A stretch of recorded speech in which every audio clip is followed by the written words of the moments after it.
East of Hamilton, the Canadian south shore of Lake Ontario is dominated by vineyards and other agriculture. There is one exception where the water's edge has been urbanized and heavily modified. Join me as I document the Great Lakes shoreline in St Catharines. Let's go.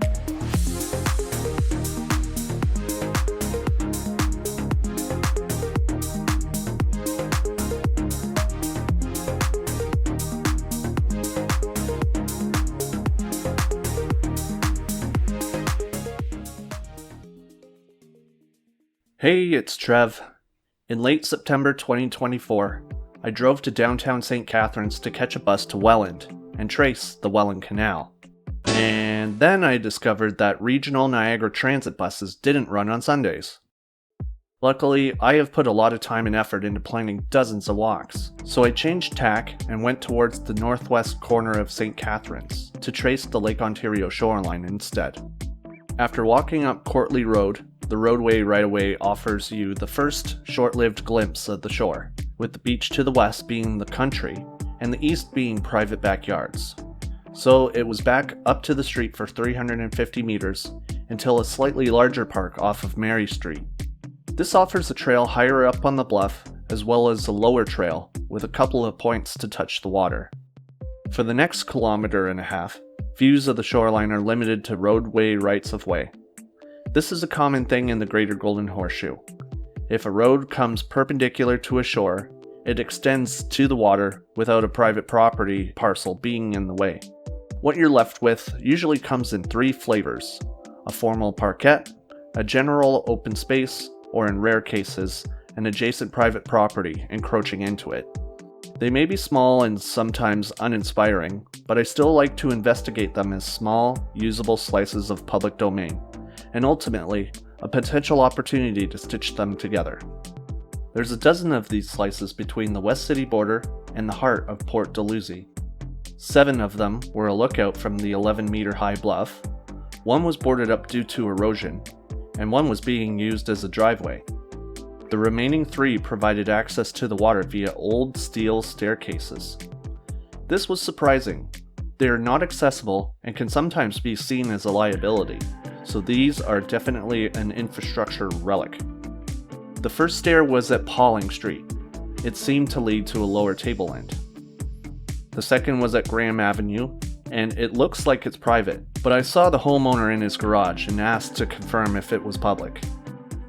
Excuse me, is this a walkway, like your personal walkway, or is it a... No, you go down to the lake that way. Okay, thank you very much. It leads down to the beach, which is nice, but I wasn't sure how the property rights worked on either side. The third stair at Simcoe Street drops you into the lake. It looks like the sandy beach extended through this whole part of the shoreline in the 1960s, but sometime between then and the turn of the century, it disappeared, likely due to natural dynamic lake processes. After climbing back up, I went down another set of stairs to get to the first real access to extended public shoreline at Lakeside Park.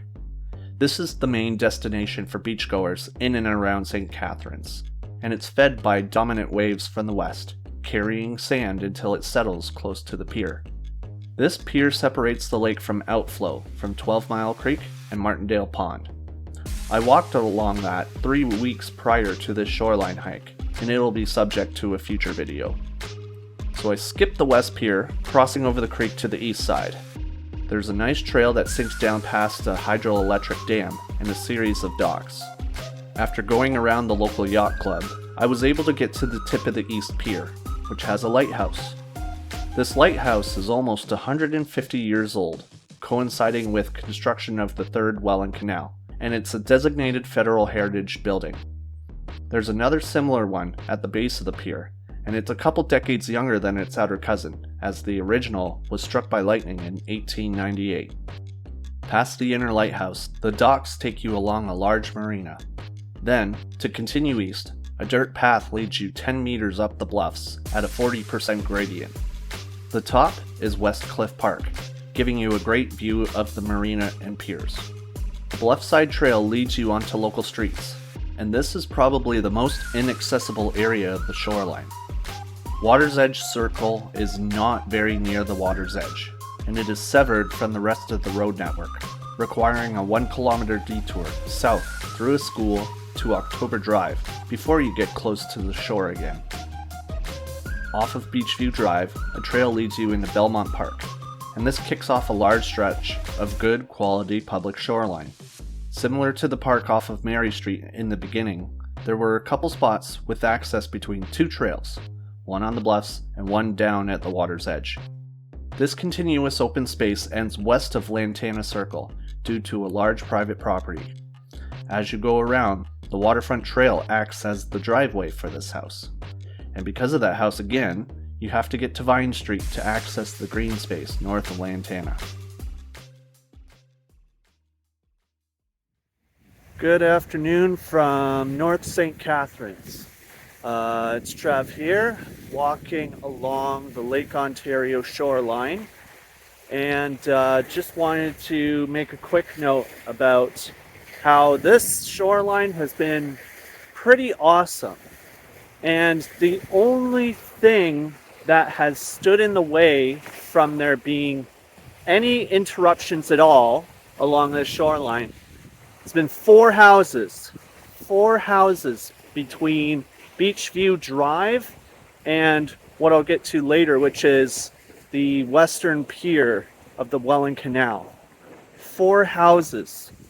I don't have any knowledge on the history of, how this parkland progressed or why, those properties continue to be a barrier. But it's unfortunate, because otherwise this is one large uninterrupted stretch. So that's all it takes. 4 properties. But, on the whole, it hasn't been too bad. So I'm trying not to complain too much. I'll see you at the Welland Canal. After a brief glimpse from the bluff at Lake Breeze Park, the streets will take you to a trail that crosses Walker's Creek and leads back to the shore. You can actually step down to the beach, but there is a spot where the outflow from Walker's Creek and a tributary make it a barrier. I did my best to get across anyway.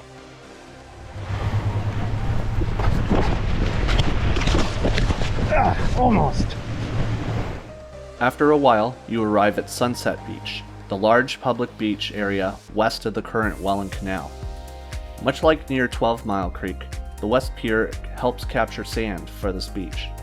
However, unlike 12 Mile Creek, the West Pier is not publicly accessible. The Canadian Coast Guard has a station here, and they fenced it off north of the parking lot. This makes 4 kilometers of shoreline and bank, as well as over 17 hectares of land, publicly owned and restricted from general use.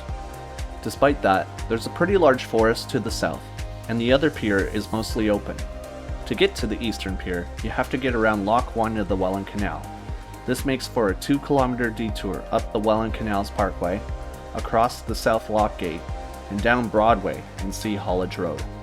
Once you get down there, you really feel the vibe. This isn't some manicured municipal park. This is scrubby industrial land along a waterway for large freighters, especially for the additional half kilometer down the industrial road to the trail.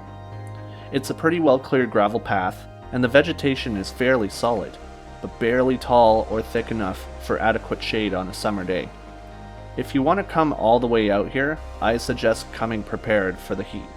It took me an hour, and the sun was blistering. Back at the bottom of the trail, I took a side path to Jones Beach. It's nice and wide, but at some point, signs suggest that it turns private. I backtracked around the condos occupying the beach, catching a glimpse of the lake from Newport Street. You gotta go one more block before a trail leads you through the last park along St Catharines' shoreline. Happy Rolf's Animal Farm! Yep, that's right, a municipal zoo. It is a proper park though, and the waterfront trail will lead you to the northeast corner of the city, where a lookout gives you a nice view of the lake and the east spit of the canal. That marked the end of my journey along the shoreline, but this corner of the city is a transit desert, and it took me another 2 kilometers of walking to get to the nearest bus stop. So that's the northern edge of St. Catharines, spanning 30 kilometers and broken by 2 major waterways. This was first-hand documentation of the great spaces along this part of the Lake Ontario shoreline, and a few gaps that could be bridged in the future. Thanks for joining me as I explore where natural and built environments collide. And remember, friends, not all those who wander are lost. Take care.